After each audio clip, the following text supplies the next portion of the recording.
Hi, this is Omar, and in this video, we are going to see how to use AWS's SS3 on local environment rather than having to uh, use an actual AWS account. To achieve that, I will be using local stack, which is like a simulator that have a lot of AWS services on a local environment. You can know more about the services that they offer by visiting their website right here. This is their website. And, you can find all the commands that you need to run in order to be ready to quickly get started with the implementation. First off is to set up local stack. I'll be using Docker for that. If you prefer not to use Docker, you can visit the local stack website to find other ways that you can use their available services. The next step is to set up AWS CLI and configure the AWS profile to use local credentials for the key ID and the access key and all that.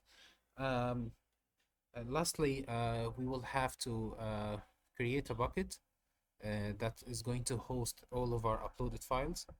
In the application level, the Laravel application level, we have to set these keys that we previously have set when we were configuring our AWS profile. And then we can jump in the implementation. First command, which if you don't have the local stack image in your local machine, it's going to pull up the image and then uh, set up a container for you. I'm not going to run this command because I have already done that. So let's go to the next step. The next step, as we mentioned, is to install the AWS CLI, which I have already done. The next step is to configure AWS. Let's run that and see what we will be prompted to enter. So the very first thing they will ask you is the key ID. Let's put test and the secret test as well. As I mentioned, this is just development credentials, so you don't have to enter actual keys. The default region, I will enter US East 1, and for the output format, it will be JSON. Next is to create a bucket that will host all of our files by running this command.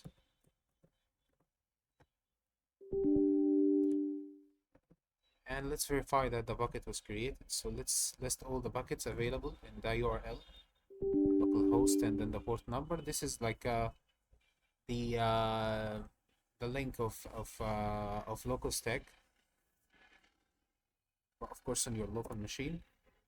This is all the bucket that was created. I've previously created this bucket, and this is the bucket that we have just created.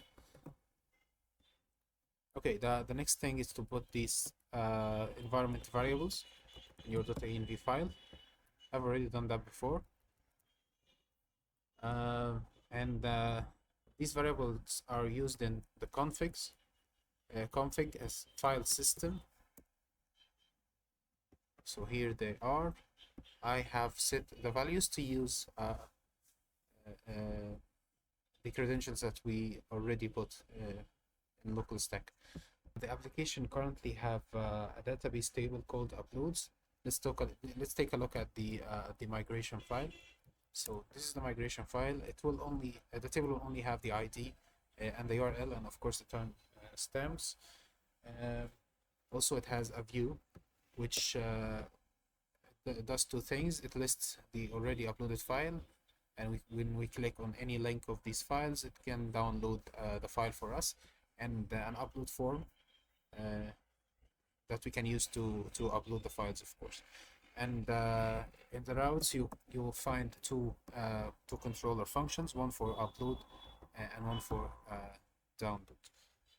So let's implement those functions.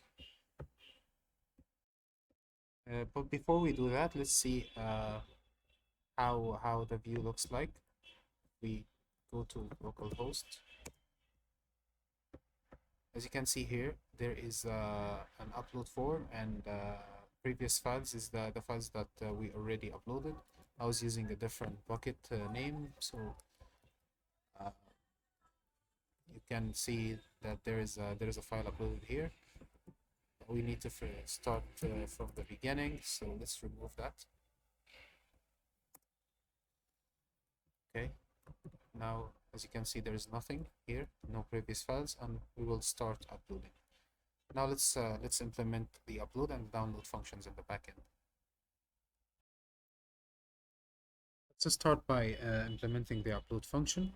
So as you know, the form that we created will have a file in it, and the name of the input is file. So let's begin by fetching the path of the file by saying path equal request file, and then the input name, which is file, and store. Store will need two parameters. The first is the directory inside the bucket that we created. I'll name it uploads, and the second parameter, which is the disk, which is S3 in our case. The second thing that we need is the URL of the file, so that we can save it in the database. So I'll say URL equal storage disk S3, and then function name is URL, and I'll give it the path. Lastly, we will have to create the record in the database.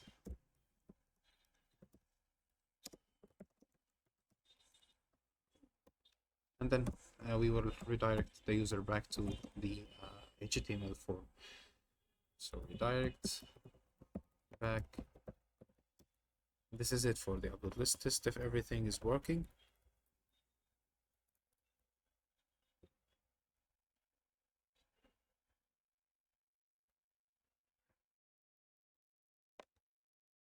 Let's choose any file. I'll choose this one for example, and then click on upload. And as you can see, the file is right here. If I clicked on the file, it's not going to do anything because I haven't I am yet to implement the download function. So if we go there, it just shows us a blank page. Next is to implement the download function. We will start by getting the URL of the file ID. So let's get the object equal load find, and then the upload ID.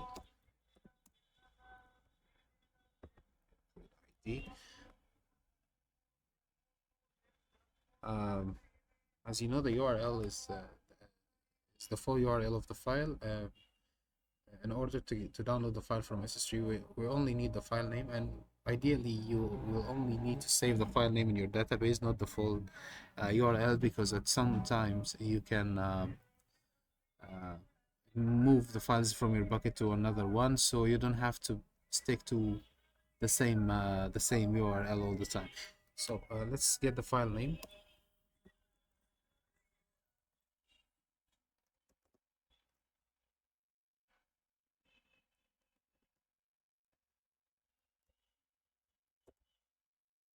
Base name, and then give it the upload URL. Now let's retrieve the file from the disk. So you would say file equals storage disk SS3, then get the file from the uploads directory, and we'll give it the file name. Now that we have the file, we only need to download it. So we will return the response to the user.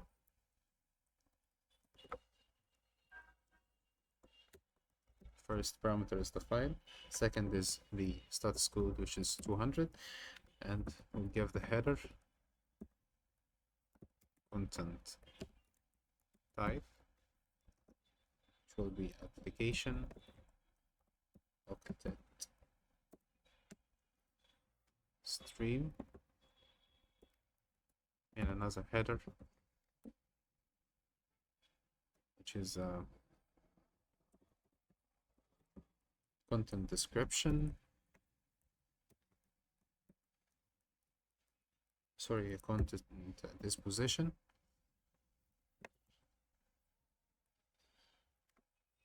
and its value will be attachment, file name. We'll set it equal to the file name.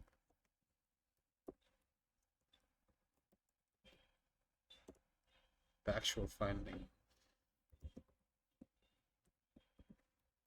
And this is it. Let's test it in the browser. So we click here on the link. We should download the file. If we open the file, we will see it right here, the image that we uploaded.